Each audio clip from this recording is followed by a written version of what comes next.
Nous devons ensemble avoir conscience que nul autre que nous-mêmes ne viendra sauver notre nation et que cela exige de chacun de nous une mobilisation tous azimuts. Peuple congolais, il est temps de nous lever, de nous serrer les coudes et d'agir pour défendre notre patrie, notre intégrité territoriale et l'intangibilité de nos frontières. La République démocratique du Congo est victime d'une nouvelle agression rwandaise et des actes criminels et terroristes du M23.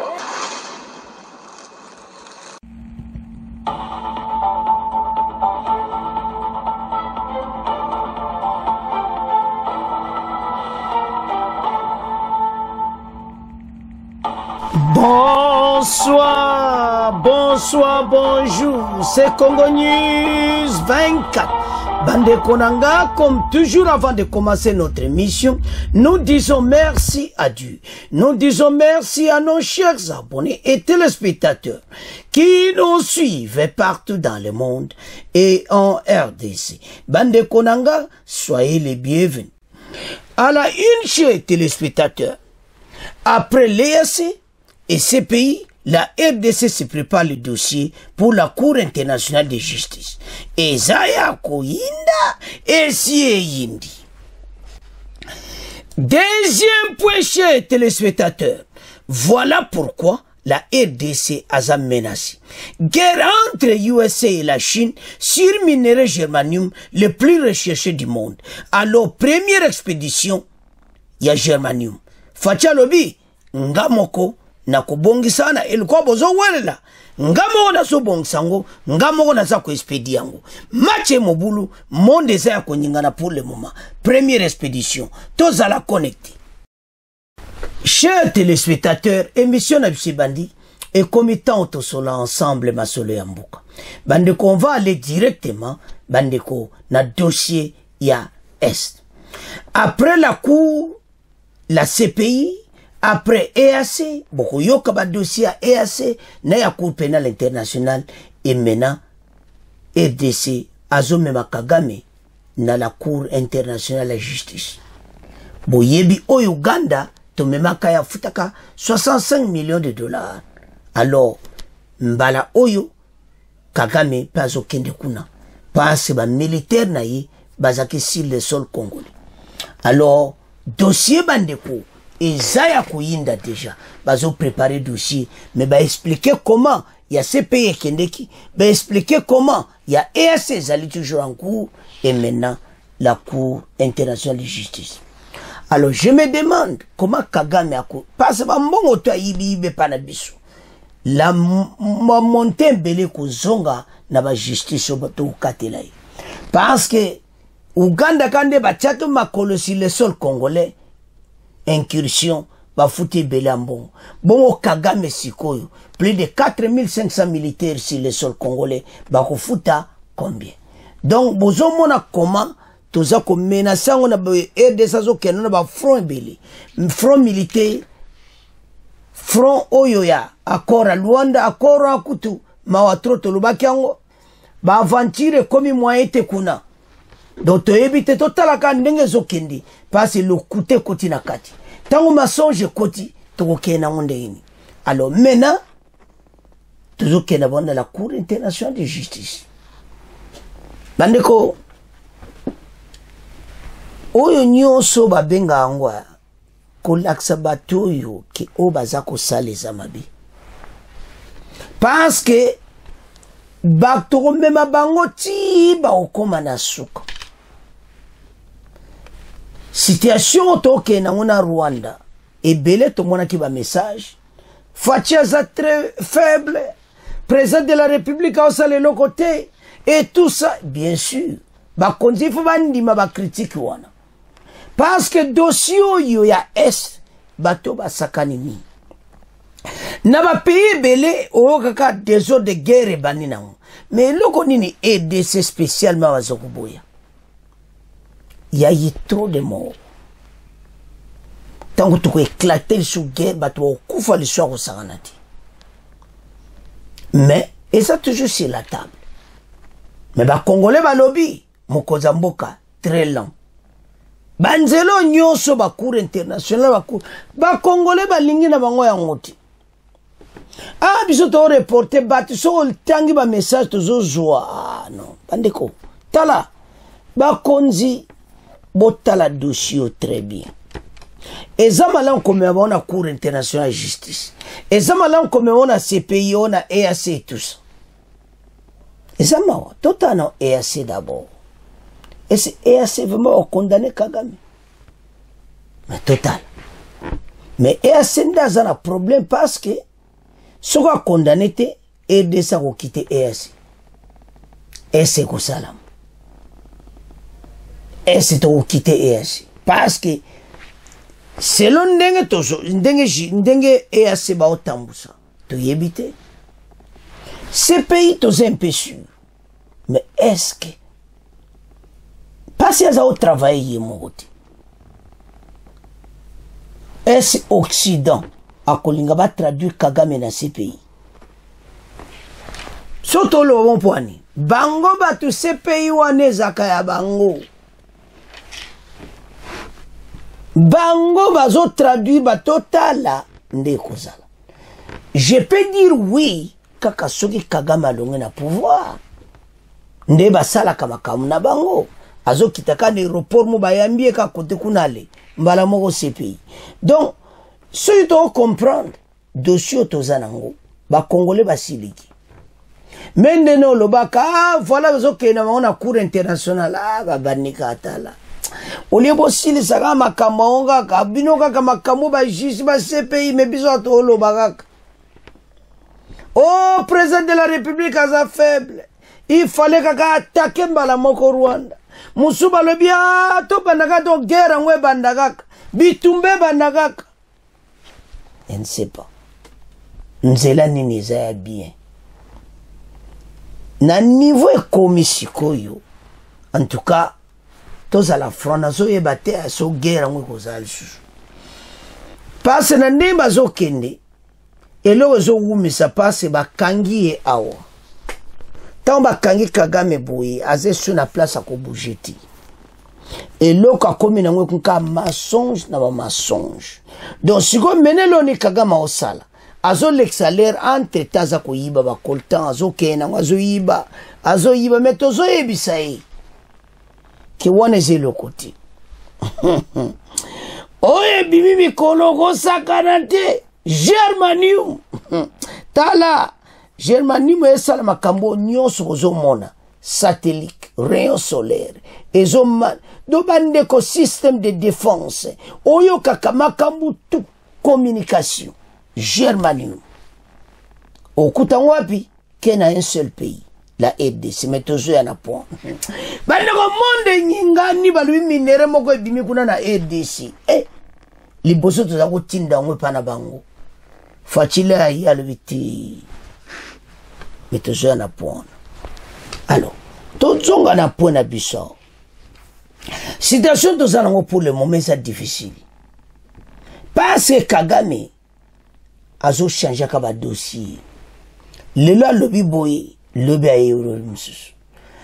Oh voilà ba soldat na biso to lobi te que retrait de l'armée rwandaise. Oh boy oh ezala ki bongote. Donc ozo monaka dossier ngodo ezana oka mawato.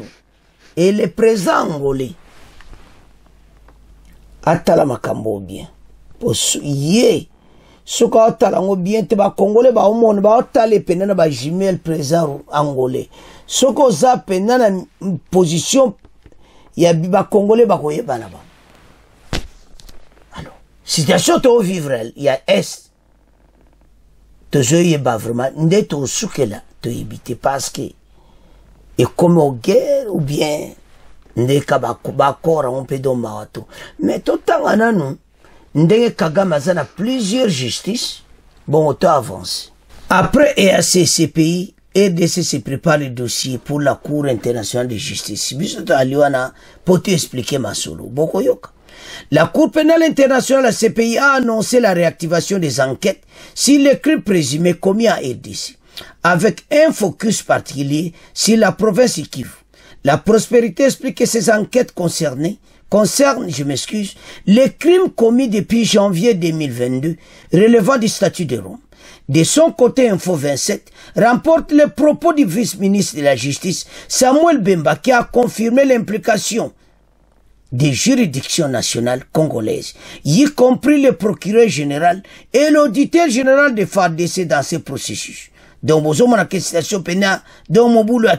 alors, pour les victimes de cette région, empereur et la violence, ajoute le journal. La justice internationale, toujours la communauté internationale de l'Afrique de l'Est, a entamé l'examen public de la requête de la RDC et le Rwanda. Côté qu'on appelle la East African Court, balobi biso ape to Samsa Kagame. Alors, pourtant, le Rwanda dirige la francophonie, mais azolobake, ba dossier ezana français, ba kwa kotangati. Oh, mais ndenge ni bino bozo diriger francophonie. Donc zomona ba vantira Kagame. A komi na ASL ba dossier nyonso, o to pesi na ASC. Ba dossier na ba avocat rwandais ba kwa kotanga nguti. Eh! Batu yunzambe nangai. Alors, maintenant, en parallèle, les phares annoncent que la RDC prépare également un dossier pour saisir la Cour internationale de justice, un autre volet juridique dans ce conflit qui oppose les deux pays voisins. Alors, citation de Zango, Kagame Lobiki, ba juge ne ba ko tanga ba ni na français ti. Nzambe nangai. Oyo tatoyo. Makambo tozo kenango. Toyebite. Ngana na mona makambo boyete. Mayele silinga. Ndena tali na bi. Rwanda. Akwa kotanga dossier français ti. Mazo diriger francophonie. Nzambe nangai. Bon. Makambo yo. Tato ako suka kaka. Na problème sérieux. Mais, to landana extrait oyo, bon, to développer ma solo. La une de la presse, cette semaine à Kinshasa. Autre dossier important de la semaine, la Cour pénale internationale, la CPI, a annoncé la réactivation de ses enquêtes sur les crimes présumés commis en RDC, avec un focus particulier sur la province du Nord Kivu. La Prospérité explique que ces enquêtes concernent les crimes commis depuis janvier 2022, relevant du statut des Roms. Et de son côté, Info 27 rapporte les propos du vice-ministre de la Justice, Samuel Bemba, qui a confirmé l'implication des juridictions nationales congolaises, y compris le procureur général et l'auditeur général de forces armées de la RDC dans ces processus. Une collaboration renforcée avec la CPI qui représente un espoir pour les victimes de cette région en proie à la violence, ajoute le journal. Justice internationale toujours, la communauté des États d'Afrique de l'Est EAC a entamé l'examen public de la requête de la RDC contre le Rwanda pour agression. Selon le journal Le Quotidien, une décision sur les exceptions soulevées par le Rwanda est attendue pour novembre. Le journal rappelle que lors d'une audience précédente, les avocats du Rwanda avaient déclaré ne pas pouvoir lire certains documents fournis par la RDC car ils étaient en français. Et les journaux ironisent, et pourtant, le Rwanda dirige la francophonie. En parallèle, le phare annonce que la RDC prépare également un dossier pour saisir la Cour internationale de justice, la CIJ, un autre volet juridique dans ces conflits qui opposent les deux pays voisins. Bande kobolanda nanu mensonge ou à présent Rwanda. Bakwa kotanga dossier wanate ya EAC. Loko les ana français. RDC pembango ba changer en anglais. Ba yebisi EAC ceux bo condamné Kagame ti. Biso to longwe bata EAC. Kuna nasoleti galibongo. Ndeto lobawa bazo bouger dossier. Ndeto la na extrait wana bazana ngoma bazo budana. Alors, ces pays kuna pas otalayi. Alors, mene loko nini ba RDC basali. Bazo kine ba tous les deux côtés ba kena CPI ba ke kuna et maintenant bazo memango na Cour internationale de justice ndeto landi wana. Na partie asuka. Landa mo très bien. Il se prépare un dossier pour la Cour internationale. Kuna ndezala ba kanga Kagame te. Kuna ka kufuta ba grava montana RDC. To récupérer tanda mbonga ba kolta. Moi ndamo to so so combien ko pesa so ba 300 millions so combien va recharger total parce que nanyo yo Ogande pesa qui a offert 65 millions, 65 millions, 65 millions. Des pesa so ba combien wana. Alors maintenant il est total so offert combien parce que ba militaire ne 4500 sur le sol congolais. Oyo et puis c'est de polémique il y a nombre de Soudan. Alors et l'autre le président rwandais a changé ma cam. Donc il faut le camo va bouleverser on an. Talaga quoi et c'est le wiki ba quoi autant en français. Ma cam ka lukuta. Donc dans chaque dossier quand on a mensonge ça me fait mal pour mensonge à bouillir. Na éviter comment les Rwanda baza diriger bazoke na makambo yo na makambo ka dozoma likambo zango polele mais babalusiang babaluso mena mituse do makolo bena likolo do aza capable en tout bouleverser ya otia tolo baki akora Rwanda toza surti de ko suka na ngo pena bo mona pena ke oui match ngo pene bedi pas match do match bon wana bon comprendre bete oh mais to comme bonne oh mais il a changé ba dossier bosko to lobani alors bandeko en tout cas premier point ko motika ngona bino RDC ba lobi to ko mema bango mena na cour international de la justice oye pa wapi kuna bakata ka ba grand montant ndenge ba yena RDC ko sala ndende ba bombo mibatu alors bandeko na ngai to tika ngona bino to komo kende na des impôts. Deuxième point, c'est vraiment crucial. La RDC a bimisa minéré à Sika. Et là, on y a sala minéré ngo baza ko kenango eketi na Chine. Après, ba bani ko expédient ngo ba américain do batwana tout baza ko welela yango. Alors, minéré à Sika ba obengo germanium. Alors, germanium tango ebimi et pesi mobula osakanati fachita nga akomika ka pouvoir ka fachi habite ndenge zawana biso moko je crois donc alobi que biso moto banda ko expédient je crois bien une année passée ou 2 ans passés fachi ba changer ba décision alobi que le que exporter ka bango brut ke bango ba sali ba se biso moko to sala yango biso moko na jikamine et de sa misi mbongo ye moko ale to tekela bango mena très cher. Pourquoi c'est très cher? Bon là na to expliquer.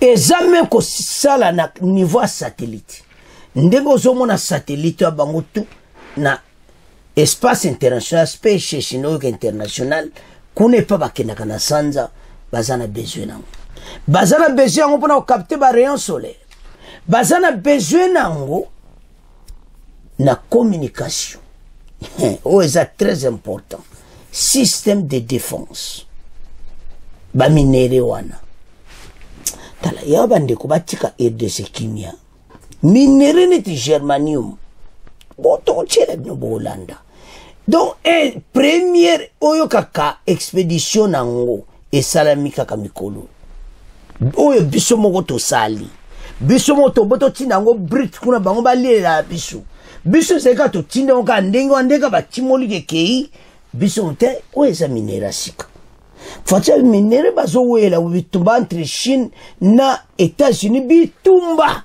bazo wela yango facha bite biso moto doit décision bandeko la guerre industrielle entre la Chine et les États-Unis nane ko ja monopole alors que biso to préférer côté Chine a joindre les défauts.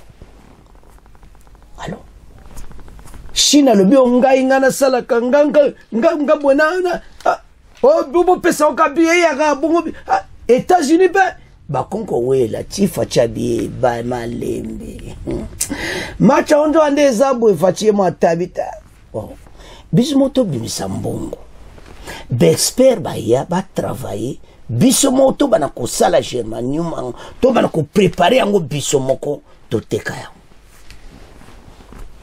Voilà comment la RDC est produit minéré na yemoko. Donc oyo kaka produit brut local biso moko RDC to sali masolo.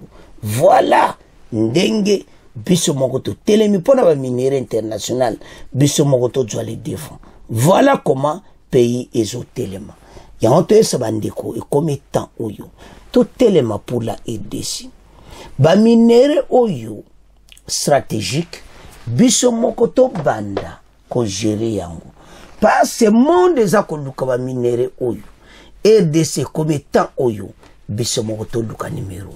Voilà les dossiers soko zotala dossier bandeko au mona clairement comme étant oyo RDC avancé ba solo. Donc mon amena que biso moko to kende na yango parce que germanium bandeko eza minere ko sangate bokolanda boyebi eza minere asika pe bazolo ba clairement première expédition ba vraiment ba lakisi yango ndeni to sali vrai boulot monde yango ba olinga bisoti botaka bino ba minere aboyi na système à défense na système à communication na système ya satellite donc bazana besoin nango et outi wapi RDC seul pays au monde où ils ont produit germanium siko on zamba pesa biso yango mokili baza kobunda yango mokili eza konyingana mutu nyonso ali azomona eta boyebi batika biso kanye tokoma kaka grande puissance alors tout tanga to comprendre pourquoi germanium est kosala masolo match eza mobulu tolanda guerre entre USA et Chine sur minerai germanium plus recherché au monde. Première expédition de germanium yangoana first germanium shipment donc yali boso bakonzi ba préparer ba fond ba monete biso moto préparer ba fond comme ça to expédier yango na monde bandiko sanda ba système ebele ezala na satellite na système à défense donc baza ko welela yango donc au mona clairement eza vraiment minéraux moko le plus important. La Gécamine, en produisant elle-même le concentré du très stratégique et très recherché minerai de germanium, ne positionne-t-elle pas la RDC comme l'un des principaux arbitres dans la guerre industrielle qui propose les USA et la Chine? Les dividendes de la transformation locale bande konangai. Biso moto bito sala yango. Donc soko tali eza makamba kosa konanangoti les systèmes de défense il y a USA donc ozomona ke eza makamba kol sakanate donc ezo produire ba makamba belé na ba système ya défense ya ko lancer ba missile donc ba biloko ebele ezo utaka ke pana biso. Alors tanga na otala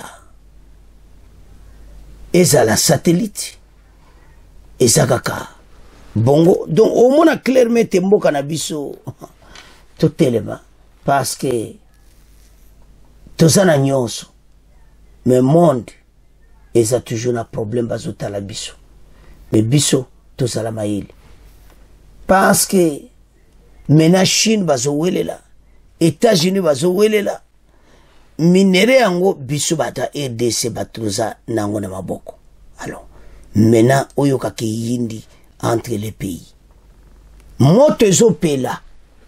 Alors tolanda extrait oyo sur germanium première expédition bongo to avance. Moment unique dans l'histoire, la première fois où le germanium part du Congo. Alors en quoi ce moment est-il unique? Il est unique d'abord par l'importance que revêt ce minerai, le germanium. Ce métalloïde rare est plus qu'un simple matériau. Il est la clé des technologies de pointe.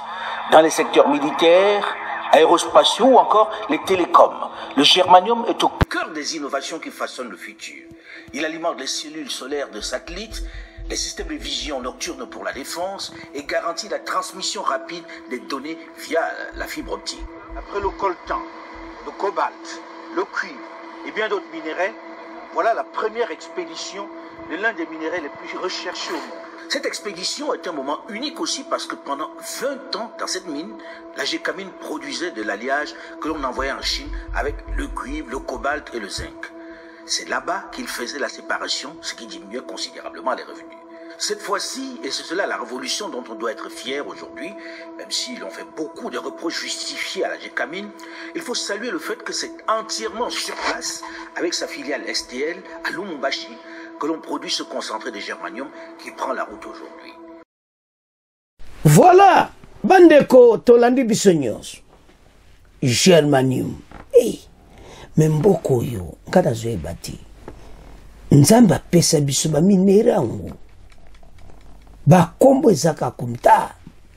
Bandeko, ba fibre optique.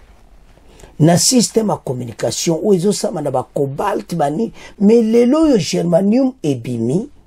Makambo ye pelo yo ka monde eza ya koninga. Bolandi wana.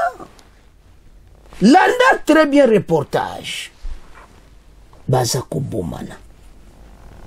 Fachi très mayeli. Ale bisomo photo sala kangwawa. Eko ke sou brute bisomo transformation locale.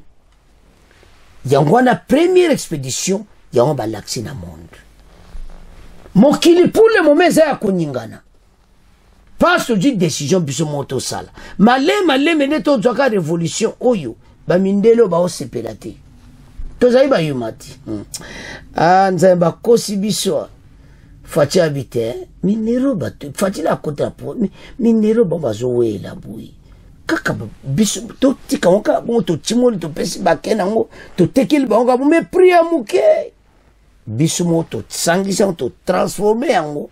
Biso mo to komisi yango kambara mo so komi basaleli. Et maintenant, prix paymatique. Très cher, les minéraux stratégiques.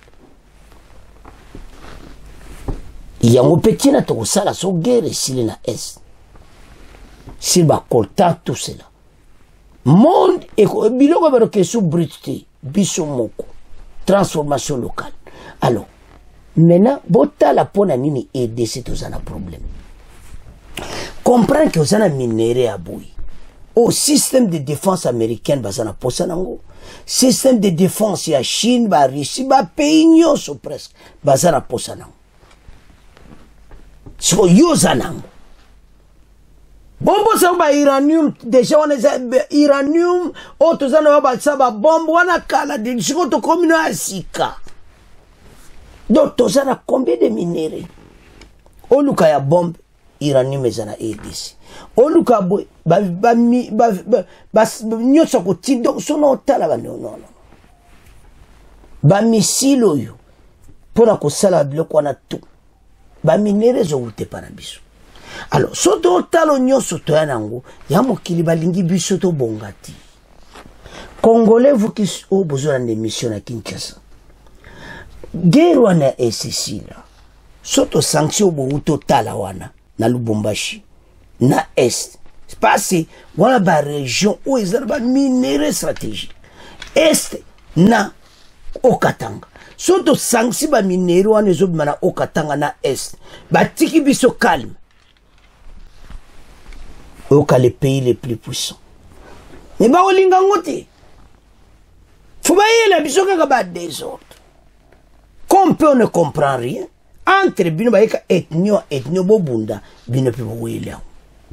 Mais tant qu'il y a des infiltrés na kata aider so bazo créer des ordres à groupes armés. C'est ces outils boulot. Même au Katanga. Bazo meka ko créer des ordres mais kuna penezo simba penati. Donc, ce que to tala biloko aboyi. Pays sana nyonso bolandi.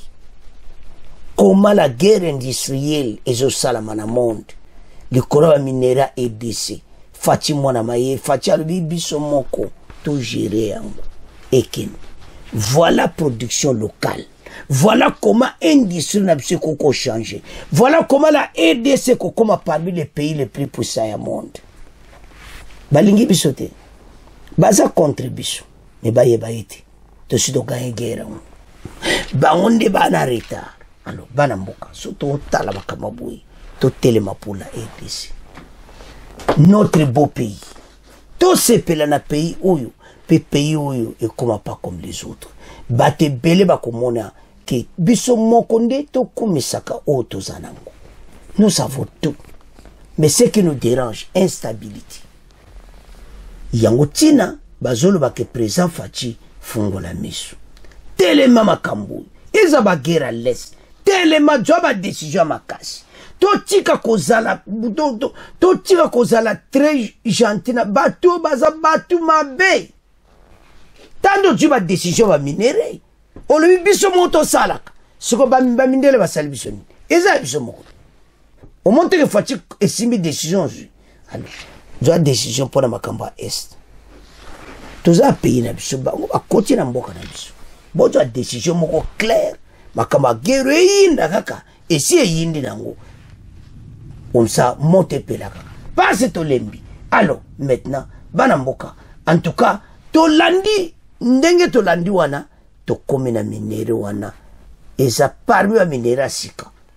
Babi mususu pezo ya. Ah, sol RDC moiti. Alors, makami koloyo, Germanium.